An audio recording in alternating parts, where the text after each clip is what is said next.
Rescued, a Brides of the Kindred novel by Evangeline Anderson. Narrated by Mace Earl Finn, Oliver Clark, Elle Sonali, Elena Campbell. Author's note. As those of you who have been following my main Brides of the Kindred series probably know, at the end of Book 29, Trapped, I left the door open for two separate storylines. One is about a kindred warrior who has lost his wife in the regular kindred universe. Using the far box, he travels to an alternate universe where she is still alive and rescues that version of her and brings her back to his own plane of existence. The second story I envisioned was that of a female kindred and the human man she falls in love with. Both of these storylines take place in the alternate universe, where the kindred are 95% female instead of 95% male, as they are in all my original stories. So, to make a long story short, my muse decided it would be good to write both stories in the same book. That's why you'll get twice the spice, 2 heroes, 2 heroines, and 2 separate romances in this book that all tie together in the end. I want to be clear, both of these stories are MF. This isn't an orgy book. The 2 couples do not get busy together, but they affect each other's lives and work together to rescue each other from various dangers, hence the title, Rescued. I hope you'll enjoy reading this book as much as I enjoyed writing it. It was a bit complicated and took me 2 months to write instead of the usual 3 to 4 weeks, which is how long most of my books take.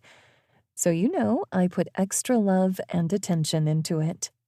Drop me a line on Facebook, Twitter, Instagram, or TikTok when you finish, and tell me if you liked Nate and Lan'ara's storyline or Davrik and Sonya's storyline the most. I want to know. Hugs and happy reading. Evangeline, August 2023. Chapter 1. Davrik. Commander Davrik, I understand how deeply the loss of your wife affected you. It is an unimaginable pain, Commander Sylvan said gently to the large male sitting across from him. But I don't know if searching for her double in another universe is the answer. Davrik took a deep breath, trying to control his emotions. Since losing his sole purpose has been to get her back. Some might say this was an impossible goal, but it was all that kept Davrik going. And now, it seemed he had finally found a way. But he had to convince the head of the Kindred High Council first. Please, Commander, he said to Sylvan, who had a look of deep sympathy on his face. If only you knew how things were between Sonya and me. Our bond went deeper than most. Oh? How so? Sylvan arched an eyebrow at him. She... Davrik ran a hand through his thick black hair, trying to think how to explain the special relationship he'd had with his lost mate. He could still see her in his mind's eye, her petite, curvy figure and her smooth brown skin, the long ringlets of her black hair hanging down to the small of her back. Her big, brown eyes were like pools of melted chocolate, an earth confection she had loved. We had what the humans call a DS relationship, he said at last. That is, I was her dominant and Sonya was my submissive. Sylvan frowned. Are you referring to the human practice of BDSM, where one partner has control over the other and the situation brings them both sexual pleasure? In a way, but it was more than that, Davrik said. Sonya let me care for her. I would choose her clothes, dress her, bathe her, cuddle her. She used to have night terrors, and when she woke screaming, I would hold her in my arms like a child and soothe her. She gave herself to me, completely and with perfect trust. He shook his head. I cannot explain it better than that. Sylvan nodded. That does sound like a unique relationship. It was, Davrik said. Sonya. She was incredibly intelligent. She taught musical theory at the Human University. She had what the humans call perfect pitch, and she was held in high esteem by all her colleagues and superiors. But when we were home together, she was different with me. She was my... His voice dropped. I used to call her baby. Our very souls were entwined.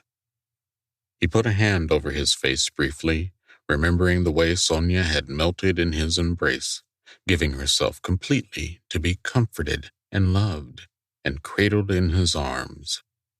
Missing her was like having a gaping hole in his chest, the ragged remains of what was left of his heart. Most kindred warriors didn't survive the loss of their spouse. The soul bond that tied them together was so strong that the demise of one's mate often pulled the warrior into the void with her. But somehow, Davrik had lived even after his beloved Sonya had died. If you could call the existence he was currently enduring living, he thought grimly. Please, Commander, he said raggedly. You don't know what it's like. Food has no taste. The sweetest flower has no smell. And as for music... He shook his head. Music had been their love language. The many times they sang together, Davrik harmonizing with his mate's beautiful contralto voice. Now he couldn't even bear to listen to anything resembling a melody. It was too damn painful. I can't imagine how hard losing your mate must be, Commander Sylvan said gently. But the multiverse is vast. Even if I let you use the Farbox to try and find one of the universes where your Sonya is still alive, just one, Davrik interrupted him. Making an effort to put away his grief, he sat up straighter and looked at the other male. There's only one universe where my Sonya is still alive. In every other universe I've seen, and I've spent the last 5 years looking through Portal, she died in the crash.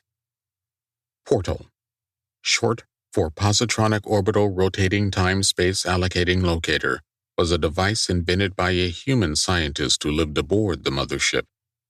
It was made for viewing other universes in the multiverse, and it had been known to act as a transportation device for traveling to some of those universes as well.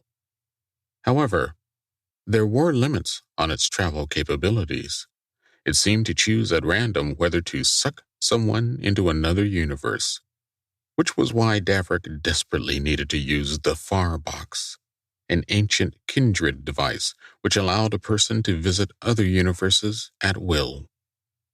So, there's just one possibility? Commander Sylvan asked. Yes, only one universe. Davrik squeezed large hands into fists in his lap. He was a blood kindred like Sylvan, but far back in his heritage, he had some giant kindred DNA. The result was that he was 8 feet tall instead of the usual 7, and his fists were bigger than most. He also has pearly gray skin and black hair, instead of the usual pale blonde of the blood kindred, but the double set of fangs which proved his heritage were there, though they had been blunted since his female had died. Unsurprising, since a blood kindred's only use for his fangs was to heal or pleasure his mate. They sharpened when he first encountered the female who was right for him, and dulled if he lost her. I suppose if you were only going to one alternate universe, the risk to you would be much less, Commander Sylvan said thoughtfully.